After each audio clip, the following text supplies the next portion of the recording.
পরীক্ষায় আমাদের উত্তীর্ণ হতে হবে। আল্লাহর উপর আমাদের পূর্ণ আস্থা রাখতে হবে, আল্লাহর উপর পূর্ণ বিশ্বাস রাখতে হবে। সমস্ত ক্ষমতার মালিক আল্লাহ। আল্লাহ ছাড়া কোনো গতি নেই। আছে, আল্লাহ ছাড়া কোনো গতি নেই। আল্লাহ যদি মনে করে মুহূর্তের মধ্যে পৃথিবীর অবৈধ শক্তিকে ধূলিসাৎ করে দিতে পারে, জালিমদের নাম ও নিশানা আল্লাহ তাআলা মুহূর্তের মধ্যে মিটিয়ে দিতে পারে। পারে না? পারে না? পারে। যারা অন্যায়ভাবে ইচ্ছাকৃত মানুষের উপর অত্যাচার করছে, অবিচার করছে, নির্যাতন করছে, মানুষকে কষ্ট দিচ্ছে, পেরেশান হাল করে রেখেছে, আল্লাহ তাবারক তাআলার বিচার আছে না? নেই? আছে তো। সঠিক বিচার আল্লাহ করে না? করে না? তার নিদর্শন আছে না? নেই? কোরআন হাদিসে সেগুলোর বর্ণনা করা হয়েছে না? হয়নি? হয়েছে। বর্তমান সময়ের জালিমদের থেকে নবীর যুগের জালিমদের আরো বেশি কি ছিল? রাসূলের আগে জালিম যারা ছিল তাদের আরো বেশি দবদবা ছিল, আরো বেশি তাদের অহংকার ছিল, আরো বেশি তাদের ক্ষমতা। তারা নিজেদেরকে সারা পৃথিবীর বাদশা মনে করত। ফেরাউনও মনে করেছে, নমরুদও মনে করেছে, কারুনও মনে করেছে, উতবা সাইবাও মনে করেছে। করেছে না? করে। আল্লাহ তাবারক ওয়া তাআলা তাদের ধূলিসাৎ করে দিয়েছে। কাবা শরীফকে ধ্বংস করার জন্য যারা কাবা শরীফকে ভাঙার জন্য, আক্রমণ করার জন্য এসেছিল, আল্লাহ তাআলা বড় বড় হাতি নিয়ে তারা এসেছিল। আল্লাহ বড় তারা হাতির ক্ষমতা, ছোট্ট একটা পাখি, সেই পাখি দিয়ে আল্লাহ তাআলা তাদেরকে ধূলিসাৎ করে দিয়েছে। তাদের নাম নিশানা সব মিটিয়ে দিয়েছে। তাদের লাশ খুঁজে পাওয়া যায়,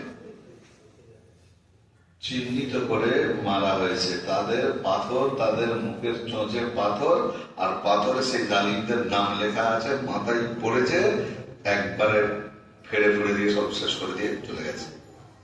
সেই আল্লাহর ক্ষমতা এখন আছে না? নেই? আর আল্লাহ তাআলা তার ওয়াদা মতো জালিমদেরকে শাস্তি দিয়ে সারা পৃথিবীর কাছে আল্লাহর ওয়াদার সাক্ষী করেছে। কখন? যখন আল্লাহর বান্দা আল্লাহর হুকুম মতো চলেছে। আল্লাহর বান্দা যখন আল্লাহর হুকুম মতো চলেছে, আল্লাহর কথা মতো চলেছে।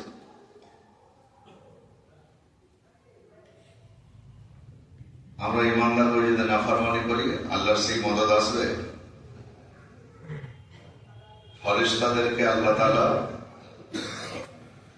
পাঠিয়ে দিয়েছে জালিমদের বিরুদ্ধে লড়াই করার জন্য।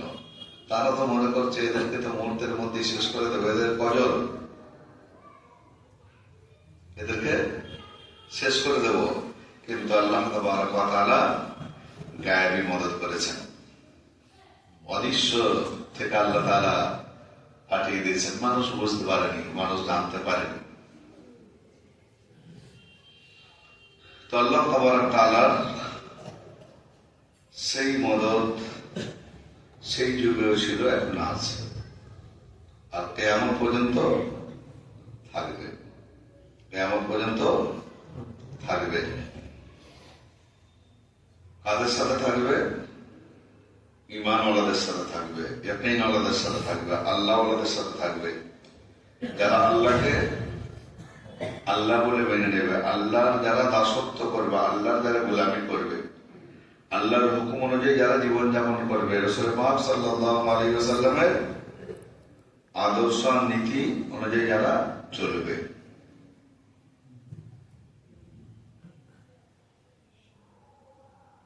এইখানে যদি নামের স্পেলিং এর যদি এদিক ওদিক হয়, আমাদের বিরাট বড় আতঙ্ক, কি হবে না হবে। তার জন্য কত আমরা দৌড় আর কত ছুটোছুটি, কত দৌড়াদৌড়ি, এই নাম ঠিক করতে অমুক করতে হবে তমুক করতে হবে।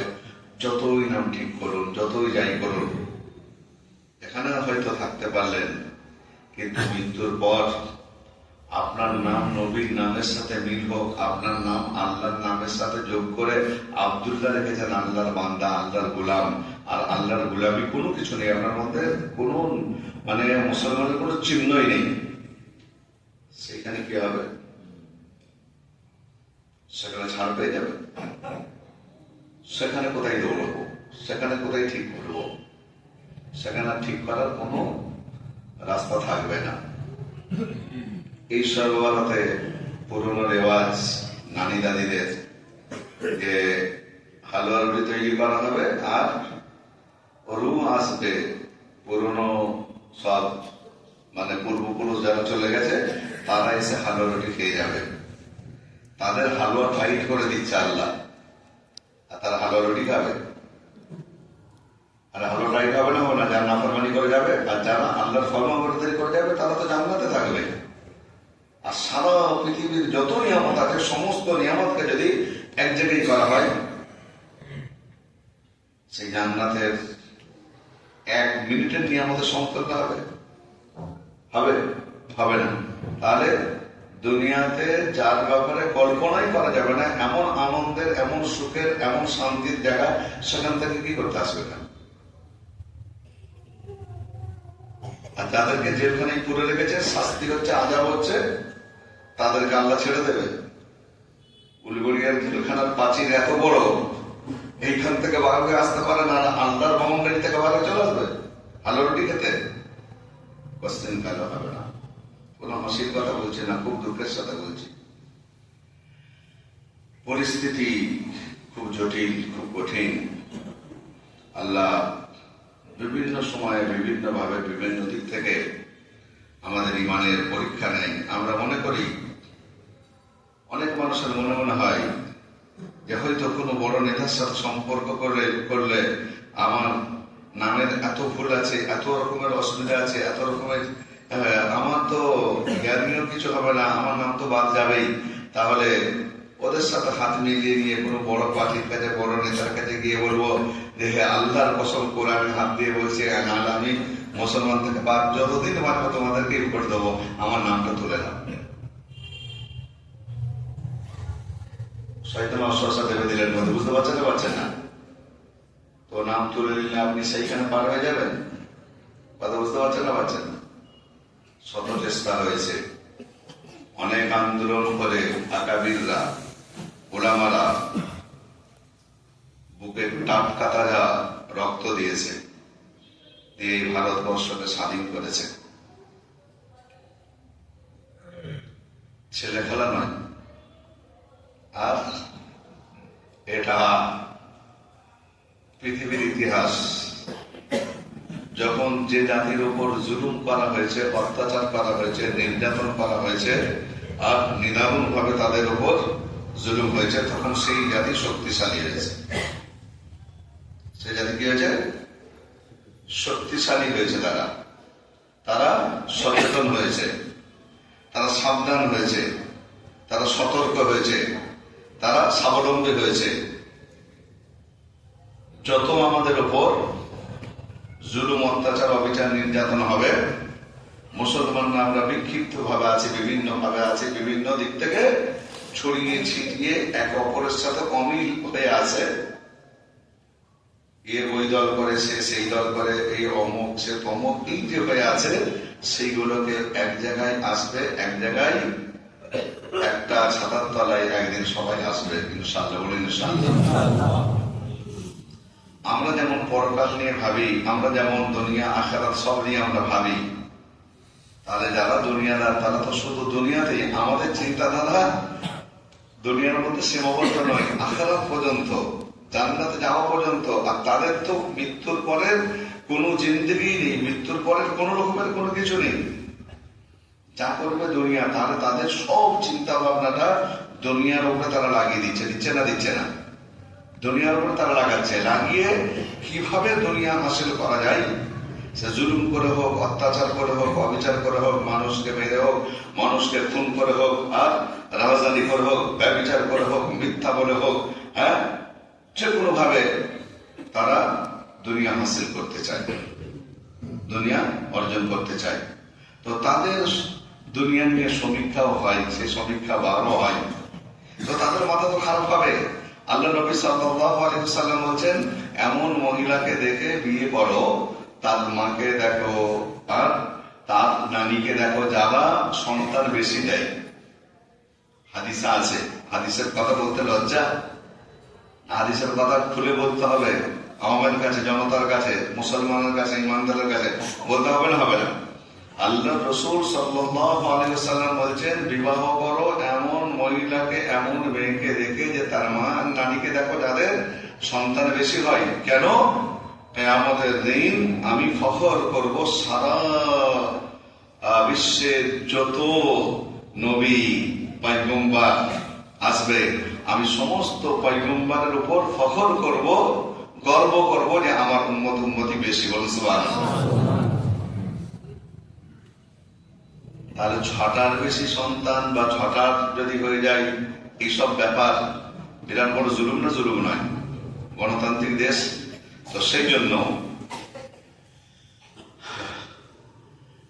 20 বছরের সমীক্ষা বার হয়েছে একটা, সেই সমীক্ষায় দেখানো হয়েছে ভারতবর্ষের ধর্মের মানুষ, বিভিন্ন ধর্মের মানুষ আছে, তাদের দেখানো হয়েছে যে এই ধর্মের মানুষ এত বছরে বৃদ্ধি পেয়েছে, বা এই ধর্মের মানুষ এত বছরে হ্রাস পেয়েছে, মানে কমেছে, বা এক জায়গায় আছে, হয় বেড়েছে, নাহলে কমেছে, নাহলে যেমন ছিল তেমনই আছে।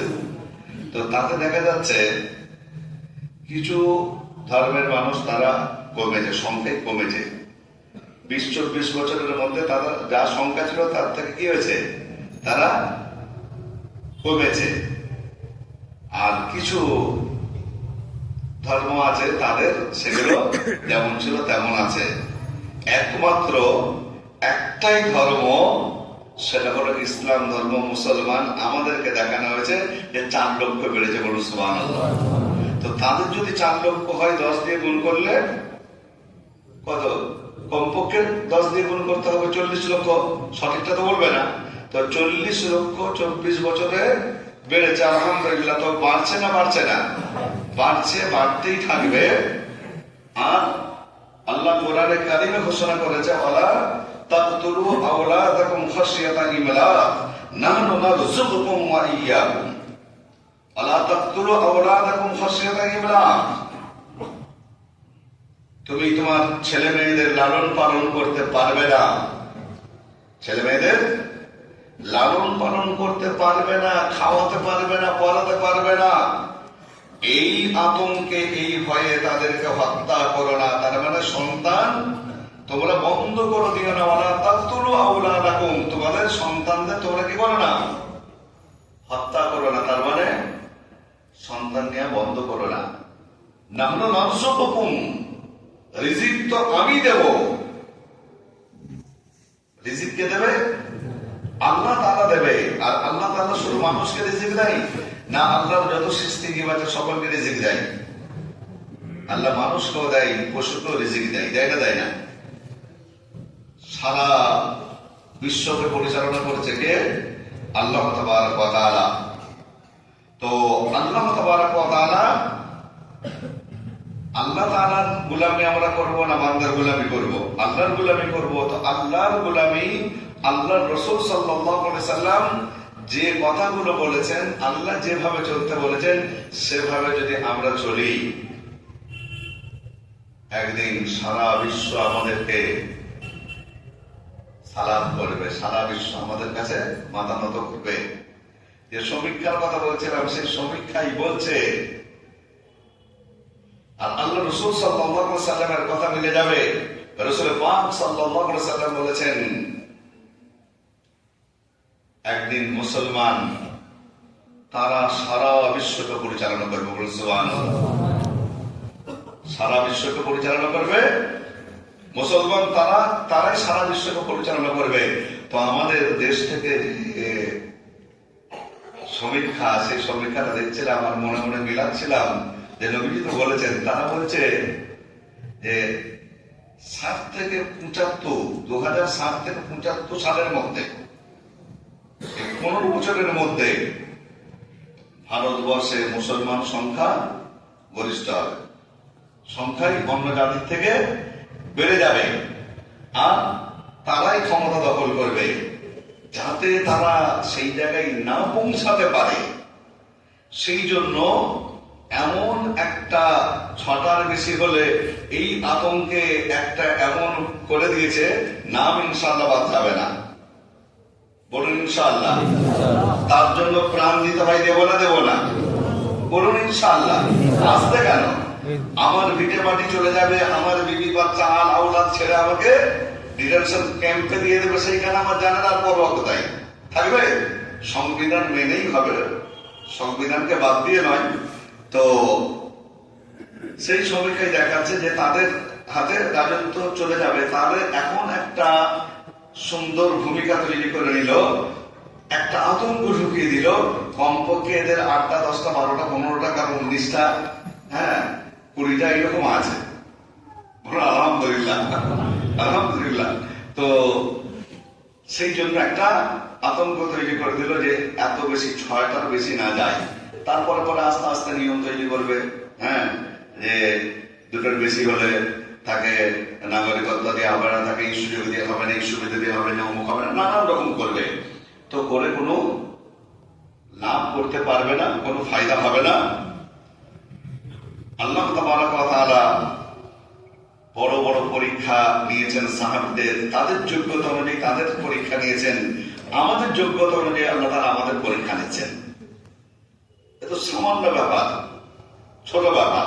তো সেই জন্য লা তাকনাতু মির রাহমাতিল্লাহ, আল্লাহর রহমত থেকে আমাদের নৈরাশ হওয়া যাবে না, আল্লাহর রহমত থেকে নৈরাশ হওয়া যাবে না। আর যে ভিটে মাটি থাকার জন্য আমরা এত চিন্তিত, আমরা কি কোনোদিন ভেবে দেখেছি, কোনদিন চিন্তা ভাবনা করে দেখেছি যে সরকার আমাদেরকে তাড়াবার আগে আল্লাহ আমাদেরকে তুলে নিতে পারে কিনা? আল্লাহ তুলে নিতে পারে কিনা? পারে কিনা? পারে না। আল্লাহর ডাক এলে আর কেউ রাখতে পারবে? পৃথিবীর কোন শক্তি আছে, ক্ষমতা আছে? কোন শক্তি ক্ষমতা নেই। আল্লাহর ডাক এলে তো চলেই যেতে হবে, আর কোন অধিকার থাকবে না, আর কোন শক্তি ক্ষমতা থাকবে না, কিছু করতে পারবো না, কাউকে দোষারোপ করতে পারবো না, আন্দোলনও করতে পারবো না, কোনো কিছু করতে, অভিযোগও করতে পারবো না, কিছুই করতে পারবো না। তাহলে আল্লাহর কাছে যাওয়ার জন্য আমাদের প্রস্তুতি কতটা আছে, কতটা প্রস্তুতি আমরা নিতে পেরেছি? এখনো যদি মুসলমান 5 ওয়াক্তের নামাজের মধ্যে যদি না আসে, নামাজ বাদ দিয়ে ইসলামের আরো অনেক দায় দায়িত্ব আছে, আছে না নেই? সামাজিক দায় দায়িত্ব অনেক আছে না নেই?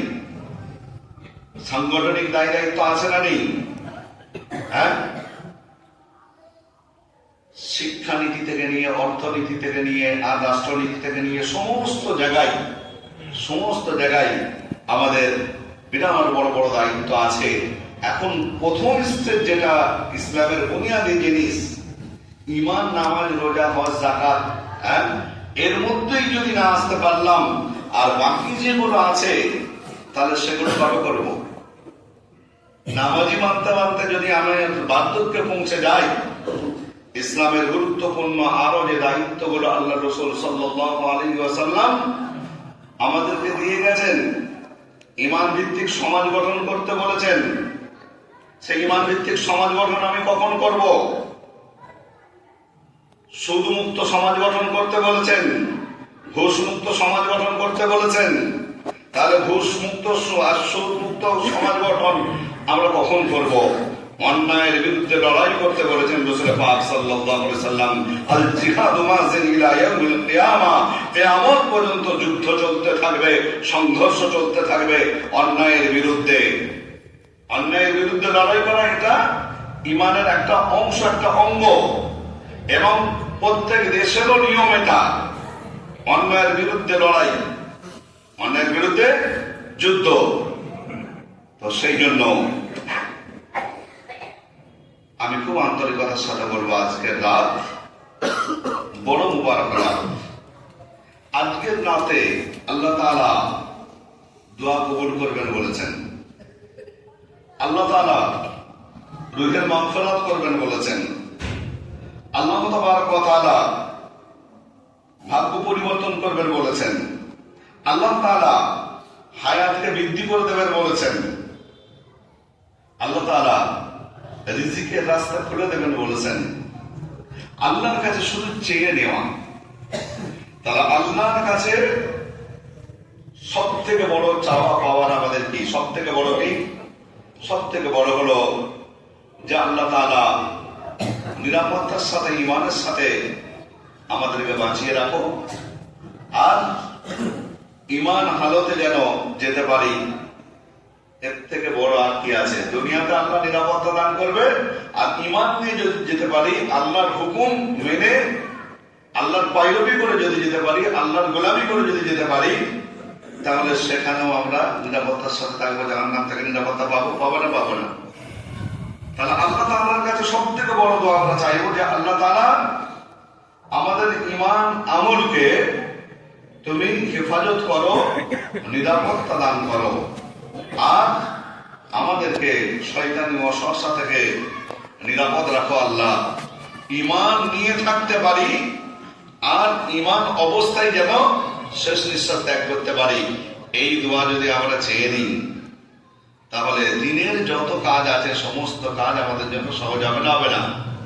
5 ওয়াক্তের নামাজ তাকবীরে উলার সাথে, 5 ওয়াক্ত নামাজ শুধু এমনি পড়ার দোয়া করব না, যে আল্লাহ তাআলা 5 ওয়াক্তের নামাজ যেন তাকবীরে উলার সাথে পড়তে পারি। 7 চাঁদিন থেকে এই দোয়াগুলো আমাদের করতে হবে। আজকে রাতে পেছনে যা গুনাহ করেছি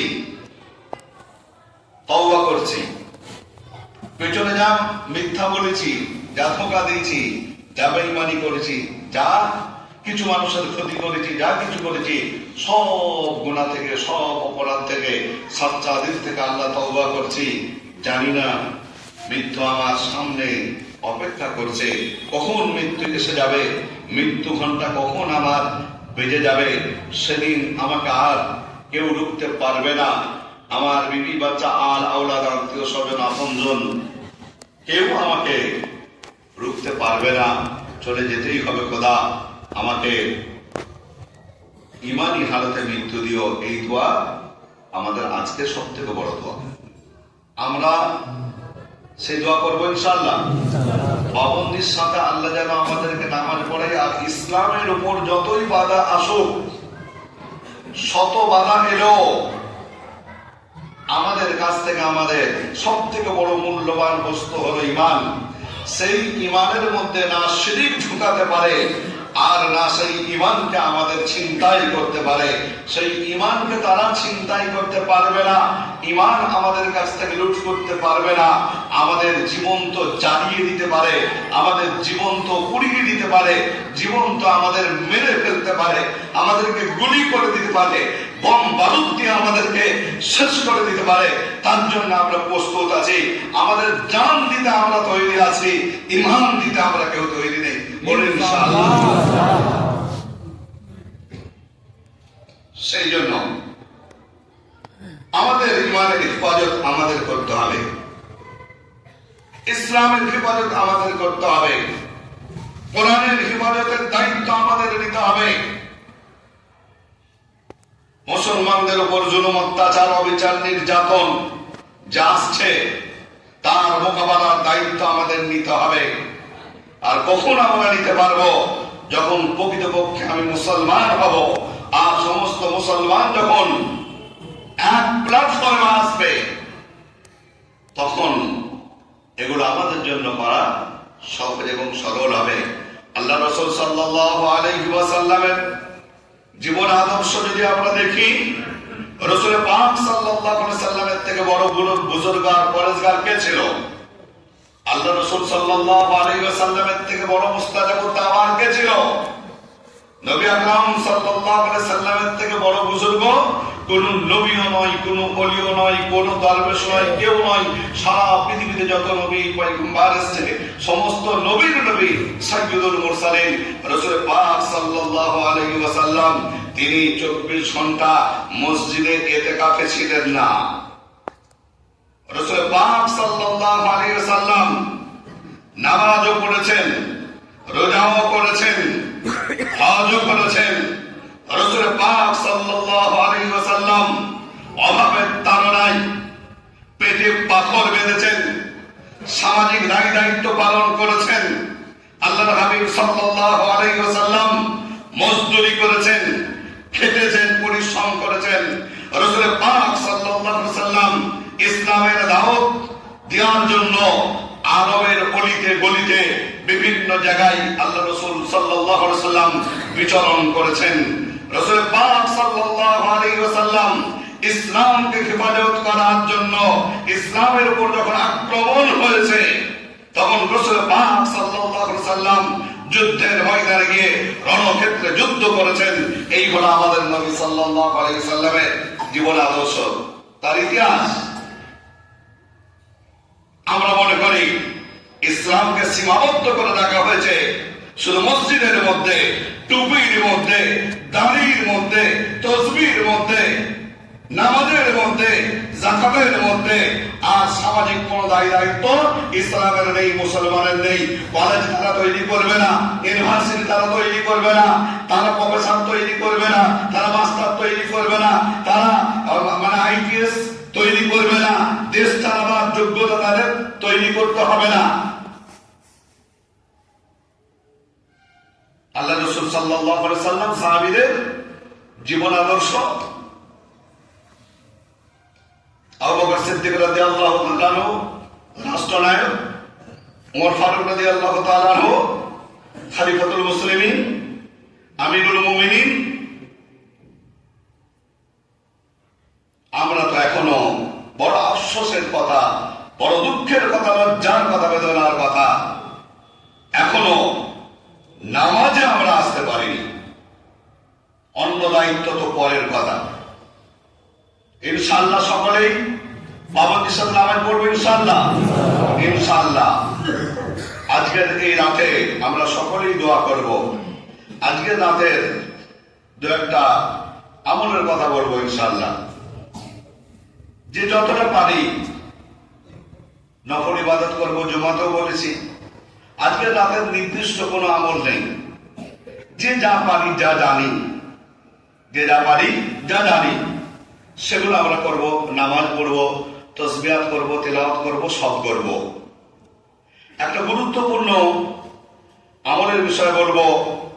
আলী রাদিয়াল্লাহু তাআলা আনহু বর্ণনা করেছেন, অন্য সাহাবীদের থেকে, অন্য সাহাবীদেরও বর্ণনা আছে।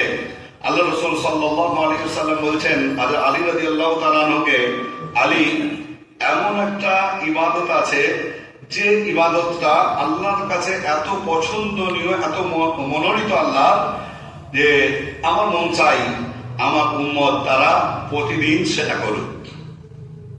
কে বলছেন? রাসূল পাক সাল্লাল্লাহু আলাইহি ওয়াসাল্লাম বলেছেন প্রতিদিন তারা সেটা করুক। রোজ যদি না করতে পারে সপ্তাহে একবার করুক। সপ্তাহে একবার যদি সম্ভব না হয় মাসে একবার করুক। মাসে একবার যদি সম্ভব না হয় বছরে একবার করুক। বছরে একবার যদি না হয় কমপক্ষে পুরো লাইফ, পুরো জিন্দেগিতে যেন একবার হয়। সারা জিন্দেগিতে একবারও তার যে একবারও সে আমলটা করলো না এইরকম না হয়, এইরকম আমল উম্মতের কারণ ছেড়ে যায়। সে আমলটা কি? সে আমলটা হলো একটা নামাজ, যে নামাজটাকে সালাতুত তাসবিহ বলা হয়। কি বলা হয়? সালাতুত তাসবিহ। সালাতুত তাসবিহ চর্চা শবে বরাতের সাথে অনেকজন ফিট করে রাখে যে যেন এটা শবে বরাতের নামাজ না। হাদিসটা বললাম, নিশ্চয়ই বুঝতে পারলেন। নবী পাক সাল্লাল্লাহু আলাইহি ওয়াসাল্লাম বললেন প্রতিদিন উম্মত পড়ুক। প্রতিদিন না হয় সপ্তাহে একবার, জুমার দিন পড়ুক। আর যদি তাও না হয় মাসে একবার, মাসে একবার নয় বছর একবার, পুরো জিন্দেগিতে যেন একবার হয়। তো সেই নামাজটা আমি বলবো, খুব সহজ ভাবে বলবো। আজকে ইনশাআল্লাহ সকলেই নিয়ত করুন, বেশি সময় লাগবে না। 300 বার তাসবিহ পড়তে হবে। তার পদ্ধতি বলে দিচ্ছি। যদি বলেন ইনশাআল্লাহ সকল নিয়ত করেন তাহলে বলবো, না বলার দরকার নেই। তাহলে বলে দিই সহজ ভাবে, জিন্দেগিতে কমপক্ষে একবার হোক, হ্যাঁ চেষ্টা করবো বারবার করার, খুব সহজ ভাবে। অনেকেই এতে বিভ্রান্তির মধ্যে পড়ে যে কিরকম কি তসবিহ পড়তে হবে, কি করতে হবে। তো আমি ইনশাআল্লাহ এটাকে খুব সহজ ভাবেই বলবো। 300 বার তসবিহ পড়তে হবে। কবার? 300 বার। নামাজ ক রাকাত? 4 রাকাত। 4 রাকাত নামাজে 300 বার তসবিহ পড়া হবে, মানে এক এক রাকাতে কবার তাহলে হবে? 75 বার। মাশাআল্লাহ, আমরা সবাই সব জানি। তাহলে এক এক রাকাতে 75 বার তসবিহ। তসবিহটা কি? সুবহানাল্লাহ, আলহামদুলিল্লাহ, ওয়ালা ইলাহা ইল্লাল্লাহ, আল্লাহু আকবার। সবাই জানি সুবহানাল্লাহ, সবাই বলতে পারি। সুবহানাল্লাহ, আলহামদুলিল্লাহ, লা ইলাহা ইল্লাল্লাহ, আল্লাহু আকবার। এতটুকু তসবিহ। এই তসবিহটা নামাজের ভেতরে 300 বার পড়তে হবে। তার মানে এক এক রাকাতে কবার করে পড়তে হচ্ছে? 75 বার করে পড়তে হচ্ছে। সেই 75 বার কিভাবে পড়বেন? 75 বার হলো সূরা ফাতিহা প্রত্যেক 4 রাকাতে, প্রত্যেক 4 রাকাতে সূরা ফাতিহা আরম্ভ করার আগে, সূরা ফাতিহা আরম্ভ করার আগে, তার মানে প্রথম রাকাতে সানা পড়ার পর একটা কথা মনে রাখতে হবে, প্রত্যেক রাকাতেই 4 রাকাতেই সূরা ফাতিহা আরম্ভ করার আগে 15 বার। হিসাব করবেন, গান করবেন। তাহলে সূরা ফাতিহা আরম্ভ করার পূর্বে কবার? আগে 15 বার। সূরা ফাতিহা আর কিরাত পড়া হয়ে গেল, পড়া হয়ে যাবার পরে 10 বার। কবার হলো? 25 বার। রুকুতে গিয়ে রুকুর তাসবিহ পড়ার পর, সুবহান রাব্বিল আযীম পড়ার পর 10 বার। কত হলো? রুকু থেকে উঠে 10 বার, সামি আল্লাহু লিমান হামিদা পড়ার পর। তাহলে রুকু থেকে উঠে 10 বার। কবার হলো? 45। সাজদাতে গিয়ে 10 বার। কবার হলো? সাজদা থেকে উঠে 10 বার। আবার সাজদাতে দ্বিতীয় সাজদায় গিয়ে 10 বার। কবার হলো? 75 বার। হলো না? হলো না? কঠিন? খুব সহজ না? আবার বলছি, প্রত্যেক রাকাতে 4 রাকাত নামাজ, প্রত্যেক রাকাতে সূরা ফাতিহা আরম্ভ করার আগে 15 বার, সূরা ফাতিহা আর কিরাত পড়ার পরে 10 বার, রুকুতে গিয়ে 10 বার, রুকু থেকে উঠে 10 বার, সাজদাতে গিয়ে 10 বার, সাজদা থেকে উঠে 10 বার, আবার দ্বিতীয় সাজদায় 10 বার। এই 75 বার। বলবেন হুজুর 15 বার 10 বার কি করে নামাজে হিসাব রাখবো? কি করে হিসাব রাখবো? তাহলে তসবিহ নিয়ে তো এইভাবে টেনে টেনে পড়া যাবে না, নামাজ ফাসিদ হয়ে যাবে, নামাজ হবে না। তসবিহ নিয়ে করা যাবে না। তাহলে কিভাবে করবেন আমি দাঁড়িয়ে দেখিয়ে দিচ্ছি। মানে হাতের টিপনি, এইভাবে হাত নাড়িয়ে নাড়িয়ে করা যাবে না, আর এইভাবে সরাসরি করা যাবে না। ধরুন এইভাবে হাতটা আছে, আপনার 5টা আঙ্গুল আছে, তো তাহলে সুবহানাল্লাহ, আলহামদুলিল্লাহ, লা ইলাহা ইল্লাল্লাহ, আল্লাহু আকবার। একটু আপনি বোঝার জন্য, নিজে আপনি যেন বুঝতে পারছেন, একটু একটা আঙ্গুল টিপনি দিলেন, আবার একবার পরে হলো, আবার একটা আঙ্গুল দিলেন, 5টা হয়ে গেল। 3বার দিলে 15 বার হয়ে গেল, আর 2বার করে দিলে 10 বার হয়ে গেল। তাহলে নামাজের মধ্যে কোনো দুনিয়াবি কাজও হলো না, তসবিহ দিয়েও করতে হলো না, আর মানে এইভাবে গুনতে হলো না, ইশারাই হয়ে গেল। সহজ না? সহজ নয়। তো সূরা কি করবেন? যা ইচ্ছা পড়তে পারেন। 4 রাকাতে 4টে সূরা, আলম তারা, লিলাফি, আরাইতাল্লাহ, ইন্না তাইনা, বা আপনার যেগুলো মুখস্থ আছে, যা মুখস্থ আছে, হ্যাঁ আপনার 4টে সূরা মুখস্থ নেই, 2টো পড়বেন, ওয়াল আসরি, ইন্না তাইনা বা কুল হুয়াল্লাহ, যেটা যেমন দিয়ে অন্য নামাজ পড়েন সেই রকম দিয়ে এই নামাজ। এই নামাজের বিরাট বড় গুরুত্ব রয়েছে। তো নামাজটা পড়তে খুব বেশি যদি হয়, আমি ধরে নিই খুব বেশি যদি হয় 8 ঘন্টা, খুব বেশি যদি হয় 8 ঘন্টা। আজকে তো রাত জাগার জন্য আমরা প্রস্তুত আছি না? তো 8 ঘন্টা আল্লাহকে দিতে পারবো কি পারবো না? পারবো ইনশাআল্লাহ। সবাই তো এগিয়ে আছে ইনশাআল্লাহ। ইনশাআল্লাহ আল্লাহ সকলকে কবুল করুক এবং তৌফিক দান করুক। তার সাথে আরেকটা বলবো, নফল ইবাদত যদি না করা হয়, জুমাতে বলেছি, নফল ইবাদত যদি না করা হয়, পাকড়াও নেই, আল্লাহর কাছে হিসাব দিতে হবে না।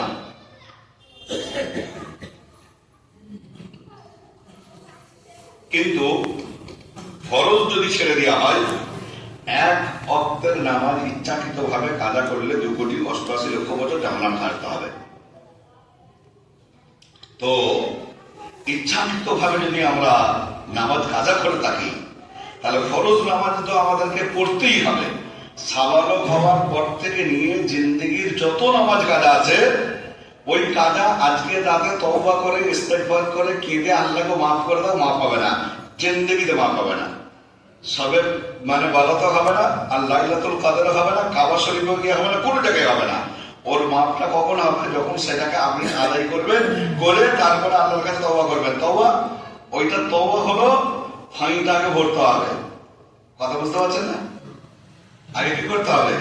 যেটা আপনার ডিউ হয়ে আছে সেই ডিউটাকে আগে দিতে হবে। তো অনেকেই আমরা মনে করি 20 বছর 30 বছর 40 বছরের নামাজ কি করে আদায় করব, যেমন করে কাজা করেছেন তেমন করে আদায় করতে হবে। কথা বুঝতে পারেন? যেমন করে কাজা করেছেন তেমন করে আদায় করতে হবে। নামাজের সময়গুলো গাফলতি করে চলে গেছেন, সেই গাফলতি খেসারত আপনাকে দিতে হবে, আর অনুশোচনা তো থাকতেই হবে, তওবা করতে হবে। কেউ এই গলত ফাহমির মধ্যে থাকবেন না। আল্লাহ গফুরুর রহিম, আল্লাহ ওয়াসিম দয়ালু, আল্লাহ মাফ, অবশ্যই আল্লাহ মাফ করে দিতে পারে।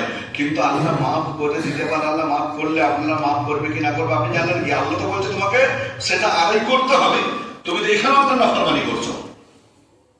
এক তো তোমার উপরে খরচ হয়েছিল, সেগুলো তুমি না পড়ে নাফরমানি করেছো, আবার একটা বাহানা দিয়ে আল্লাহ গফুর রহিম মাফ করে দেবে, সেখানে আবার মানে দ্বিতীয় নাফরমানি করছো।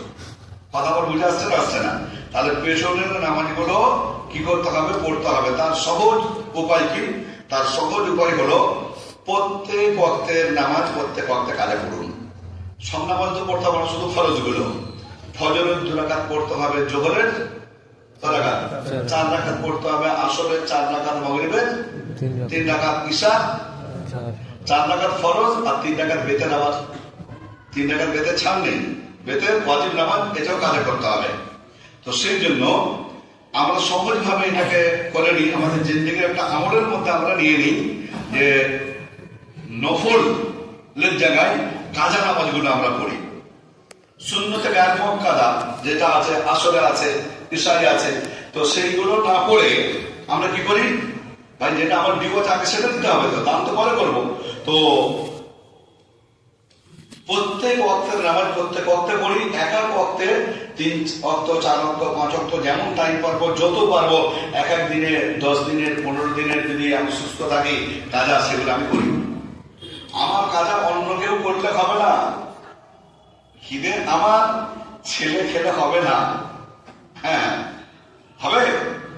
আপনার খিদে আপনি খেলে তবে আপনার পেট ভরবে, তাহলে হবে না, কারোর পক্ষ থেকে হবে না। যে নামাজ এগুলো ইবাদতের জিসমানি, আপনার শারীরিক ইবাদত, অন্য শরীর লাগলে আপনার ইবাদত হবে না, তার সেটা হবে, আপনার হবে না। আপনার রোজা অন্য কেউ রাখতে পারবে না, রাখলে হবেও না। তো সেই জন্য এটা তো একটা পদ্ধতি। প্রতিদিন আমরা 5 ওয়াক্তের নামাজে এক এক ওয়াক্তে 3, 4 ওয়াক্ত, 5 ওয়াক্ত, যতটা বেশি পারবো আমরা করবো। এছাড়াও আজকে রাতে একটা মৌকা, আমরা অনেকটা মন মানসিকতা আমাদের থাকে জাগার বা ইবাদত করার। ফরজের থেকে বড় ইবাদত আর কি হবে? আমার ফরজ ছেড়ে দিয়ে নফল পড়ছি, এগুলো উলামারা রাহবারি করে না, আর আমরাও জানার চেষ্টা করি না। আল্লাহ রাসূল সাল্লাল্লাহু আলাইহি ওয়াসাল্লাম বলছেন, একটা ফরজ, 1 রাকাত ফরজ সারা জিন্দেগির নফলকে একত্রিত করলে একটা ফরজের সমতুল্য হবে না। আমি নফল ফরজ ছেড়ে দিয়ে, হ্যাঁ, হাজার হাজার রাকাত ফরজ আমার কাজা হয়ে আছে, আমি নফল পড়ছি সারা রাত ধরে। তার মানে এটা আমার না জানার কারণে হচ্ছে। আমি যে গুনাহ করছি তা নয়, জানি না বলে করছি, জানতে তাহলে আমরা করতাম না। তো সেই জন্য যাদের নামাজ কাজা আছে, আজকের রাতে যত বেশি পারবো এক হাত থেকে শুরু করবো, ফজর থেকে, ফজর, জোহর, আসর, মাগরিব, ঈশা, যতটা পারবো। আর নিয়ত কি করবেন? জিন্দেগির প্রথম যখনই আপনি ফজরের 2 রাকাত ফরজ নামাজ জিন্দেগির প্রথম কাজা পড়ছি, ওইটা যখনই আপনি আদায় করলেন, তারপরে যেটা হচ্ছে সেটা আবার জিন্দেগির প্রথম হয়ে যাচ্ছে। বুঝতে পারছেন না? পারছেন না? যেটা আপনার কাজে ছিল সেটা তো আদায় হয়ে গেল, আবার যেটা তার প্রত্যেক কাজে সেটা আবার প্রথম হয়ে গেল। তো সবসময় প্রথম কাজা এই বলে আমরা নিয়ত করবো। তো ইনশাআল্লাহ 2টো আমল বললাম, বলবেন হুজুর আর কবর জিয়ারতে প্রত্যেক বছর করা সুন্নত নয়, নবীজি জীবনে একবার করেছিলেন। ঠিক আছে, তো এই বছরে কবর জিয়ারত না করে সবাই নামাজ পড়বো। হ্যাঁ, আর যদি জীবনে একবার হয়ে থাকে আর না করলে হবে, কিন্তু ফরজ তো করতেই হবে। তো সেই জন্য আশা করি সকলের আমাদের বলে এসছে, করবো ইনশাল্লাহ। আল্লাহ আমাদের তৌফিক দান করুন। আমরা জায়েজ দোয়া আছে, জায়েজ দোয়া করবো, না জায়েজ দোয়া করবো না, অন্যায় দোয়া করবো না, শরীর বিরোধী দোয়া করবো না। বাপ মায়ের সাথে হিংসা আছে, বাপ মাকে বদদোয়া করবে, আল্লাহ আমার বাপ সম্পত্তি দিচ্ছেন, আল্লাহ তাকে বুবা করে দাও, আল্লাহ তাকে পাগল করে দাও, আল্লাহ দোয়া কবুল করে নেবে? মারের হাফ টাইম হবে না, বদদোয়া করলে সে বদদোয়া তার কাছে ফিরে আসবে। তো সেই জন্য অবৈধ দোয়া আমরা করবো না, অবৈধ দোয়া কবুল হবে না। বৈধ দোয়া যত আছে আমরা দোয়া করব, আর এই আমলগুলো আমরা করতে থাকবো। মসজিদ আমরা আবাদ করি, মসজিদ আবাদ আমরা করব, আল্লাহ তাআলা আমাদের জন্য জান্নাতকে আবাদ করবে। বলুন সুবহানাল্লাহ। কোনো ভয় নেই আমাদের। আল্লাহ ভয় করতে কোরআনে মানা করেছে, আল্লাহ কোরআনে মানা করছে, আমাদের কোনো ভয় নেই, কোনো ডর নেই। ইন্নাল্লাহা মা'ানা, আল্লাহ আমাদের সাথে আছে। বলুন ইনশাআল্লাহ। আল্লাহ আমাদের সাথে আছে। আল্লাহর সাথে মোকাবেলা যে করতে আসবে তার হাসর কি হবে? কওমে আদের মতো হবে, কওমে সামুদের মতো হবে। কওমে আদকে আল্লাহ তাআলা ধূলিসাৎ করে দিয়েছিলেন, কওমে সামুদকে আল্লাহ তাআলা ধূলিসাৎ করে দিয়েছিলেন। কওমে লূতের জমিনকে আল্লাহ তাআলা তুলে নিয়ে আসমানে নিয়ে চলে গিয়েছিলেন। আর আসমানের ফেরেশতারা, আসমান রক্ষাকারী ফেরেশতা, তাদের হাঁস মুরগি পশু পাখি তাদের সব আওয়াজ শুনেছিল। আর সেইখান থেকে আল্লাহ তাআলা তাদেরকে পাল্টি দিয়ে তাদেরকে ধূলিসাৎ করে দিয়েছিলেন। সুবহানাল্লাহ, সুবহানাল্লাহ, বলুন সুবহানাল্লাহ। তো আল্লাহর সেই ক্ষমতা আছে না নেই? আছে। আল্লাহ আমাদের সাথে যারা লাগতে আসবে তাদেরকে খুব সাবধান এবং সতর্ক থাকতে হবে। তারা তাদের জাহান্নাম দুনিয়াতেই বানিয়ে নেবে। যারা তাদের জাহান্নাম দুনিয়াতে বানাতে চায় তারা আল্লাহ ওয়ালাদের সাথে লাগতে আসবে, তারা মুসলমানের সাথে ইমানদারের সাথে পাঙ্গা নিতে আসবে। আর মুসলমানকে মুসলমান হতে হবে। মুসলমান যদি ওই অমুসলিমের থেকেও যদি বড় মুনাফিক, অমুসলিমের থেকে বড় অপরাধী হয়, অমুসলিমের থেকে যদি বড় ব্যভিচারকারী হয়, অমুসলিমের থেকে যদি বড় সুদখোর হয়, আল্লাহর মদদ তার সাথে হবে? মুসলমান নাম রাখলে না হবে? হবে না। আল্লাহর কাছে দোয়া করি, আল্লাহ আমাদেরকে সচ্চা পাক্কা ইমানদার বানিয়ে দাও। আমাদের মহিলাদেরকে নিরাপত্তা দান করো, আল্লাহ আমাদেরকে হেফাজত করো। এইরকম খুঁটিনাটি বালা মুসিবত আমাদের আসতেই থাকে আর আসতেই থাকবে। এইগুলো সবার আল্লাহ তৌফিক দান করো, সবর করার তৌফিক দান করো। আর সঠিক জায়গায় সঠিক চিন্তা ভাবনা নিয়ে সঠিক সিদ্ধান্ত আমাদের সব সময়, শুধু ইলেকশনের সময় নয়, সব সময় আমাদেরকে সঠিক চিন্তাধারা নিয়ে আল্লাহ তৌফিক দান করো। এই দোয়াগুলো করবো সব ইনশাআল্লাহ। আল্লাহর কাছে আমরা দোয়া করি, আল্লাহর কাছে প্রার্থনা করি, আল্লাহর গায়েবী মদদ আমাদের উপর হবে। তো সেই জন্য ইনশাআল্লাহ মসজিদগুলোকে আমাদের আবাদ করতে হবে, নামাজি বাড়াতে হবে, মহিলাদেরকে নামাজের জন্য বলতে হবে, পর্দার সিস্টেম করতে হবে, মা বোনেদেরকে হেফাজত রাখতে হবে। আর যত রকমের শরীয়ত বিরোধী কাজ আছে, সমস্ত রকমের শরীয়ত বিরোধী কাজ থেকে আমাদেরকে হেফাজত থাকতে হবে, নিজেদেরকে সংযত হয়ে থাকতে হবে। আল্লাহর ঘরে যখন আসবো সংযত হয়ে আসবো। কয়েকদিন ধরে একটা কথা বলবো বলে মনে পড়ে গেল, কয়েকদিন ধরে আসছে কিছু মানুষও আমাকে বলে যাচ্ছে যে হুজুর মোবাইলটা খুব বেশি। আমি বলি মোবাইলটা এই জন্য বেশি বাজছে, মানুষ পেরেশান হাল হয়ে আছে, কখন তার ফোন আসবে, কাগজটা ঠিক করতে হবে, ওই জন্য সে বাচ্চারা মোবাইলটাকে বন্ধ করতে ভুলে যাচ্ছে। একটু যদি হয় আল্লাহ মাফ করে দেবে, একটু সবর করে দিন। কথা বুঝতে পারছেন না? তার মানে এই নয় যে হুজুর তো বলেই যে আমার মোবাইল খুলেই রাখি। হুজুর মোবাইল খুলে রাখতে বলছে না, মানুষ পেরেশান হাল আছে। সত্যিকার অনেক মানুষ পেরেশান হাল আছে যে মানে তার রুজি রুটি চাকরি বাকরি আর বিভিন্ন জায়গা দোকান খোলার কথাও ভুলে যাচ্ছে, কাগজের পেছনে পড়ে। হ্যাঁ, তার একদিন স্যালারি কাটবে, ডিউটিতে মানুষে যাচ্ছে না, আগে কাগজ ঠিক করতে যাচ্ছে। মানুষ পেরেশান হাল আছে, বিভিন্ন ভাবে মানুষকে পেরেশান রাখা হয়েছে বিভিন্ন দিক থেকে। এক দু রকম নয়। যদি আধার কার্ড গ্রহণযোগ্য হয় বলে আধার কার্ড চলবে না, ওইখানে এই চিহ্ন থাকতে হবে, ওকে জন্ম সার্টিফিকেট করতে হবে, এটা ডিজিটাল করতে হবে, নানান রকম দিকে যাবে। এক থেকে 1000 রকম পেরেশান। এই পেরেশানি আমরাই নিয়ে এসেছি, এই পেরেশানির জন্য আমরাও দায়ী। সেই জন্য আমাদেরকে এক হতে হবে এবং শক্তিশালী হতে হবে, আর ইমানকে আমাদের মজবুত বানাতে হবে, মসজিদগুলো আবাদ করতে হবে। এই মসজিদ কত সুন্দর লাগছে, এই মসজিদ যদি ফাঁকা থাকে আর আমি 2-4 জনকে নিয়ে যদি বক্তব্য করি, আজকে যে কথাগুলো আমার মুখ থেকে আল্লাহ বার করলো, আমি তো পূর্বে কোনো কিছু ভেবে আসিনি, কি বলবো না বলবো, আল্লাহ তো একবার সাক্ষী রয়েছে। তো মানুষকে সামনে পেয়ে আল্লাহ তরফ থেকে, আল্লাহ জুবান থেকে যেটা ভালো হওয়ার দরকার সেটা আল্লাহ বার করে নেই। কিছু কথা তো ভেবে আসতে হয়, যেমন আজকে ভেবে এসেছি বলবো আপনাদের মসজিদের কিছু উন্নয়নের কাজ আছে, সেগুলো করতে হবে। আমরা যেমন বললাম অল্প 2-4 জন বসে থাকলে এত সুন্দর, বা এই কথাগুলো মনে করতাম এইখানে আর বলে কি হবে, অনেক মানুষ আমরা আছি, তো এই আওয়াজটা আবার পৌঁছে যাবে অনেক দূর পর্যন্ত, রেকর্ডিং এর যুগ, মানুষ রেকর্ডিংও করছে। তো সেই জন্য ইনশাআল্লাহ প্রত্যেকটা এলাকায়, প্রত্যেকটা বস্তিতে, প্রত্যেকটা পল্লীতে মসজিদ আবাদ করতে হবে, মসজিদের শান শওকত রক্ষা করতে হবে, মসজিদের যত রকমের যা জরুরত আছে সেই মসজিদের জরুরত গুলো আমরা ইমানদার মুসলমান, আমরা অমুসলিমদের পয়সা তো দূরের কথা, অমুসলিমদের পয়সা তো দূরের কথা, মুসলমান সুদখোরের পয়সাও আল্লাহর ঘরে গ্রহণযোগ্য নয়, আল্লাহ কবুল করেনি, নিষেধ করেছেন। ঠিক আছে, যাকাতের পয়সা মসজিদে দেওয়া যাবে না, ফিতরার পয়সা মসজিদে দেওয়া যাবে না, সদকার পয়সা মসজিদে দেওয়া যাবে না। আমাদের মসজিদের বাইরে বাক্স লাগানো আছে, ভুল করেও কোনোদিন সদকার পয়সা যদি কেউ ফেলেন তাহলে তার জন্য যে ফেলবেন সে দায়ী, সে মুসলমান কেন মশলা জানে না। আমরা তো রেখেছি মসজিদের জন্য, তাহলে মসজিদের বাক্সে হালাল বৈধ পয়সা আসবে, সদকার জন্য সদকার ব্যবস্থা অন্য জায়গায় থাকলে সেইখানে ফেলবেন। আমার দোকানে, আমার মাদ্রাসার একটা সদকার বাক্স করা আছে, সদকা ফেললে ওইখানে দেবেন। মসজিদে সদকা দেওয়া যাবে না, জাকাত দেওয়া যাবে না, ফিতরা দেওয়া যাবে না। আমাদের খাম ছড়ানো হালাল উপার্জিত অর্থ সেগুলো আমরা মসজিদে দেব। তো সেই জন্য এই মসজিদগুলো আমাদের অর্থেই এত সুন্দর হয়েছে, এসিটা লেগেছে এই মানে দুস্থ মুসলমানের পয়সাতে, গরিব মুসলমানের পয়সাতে।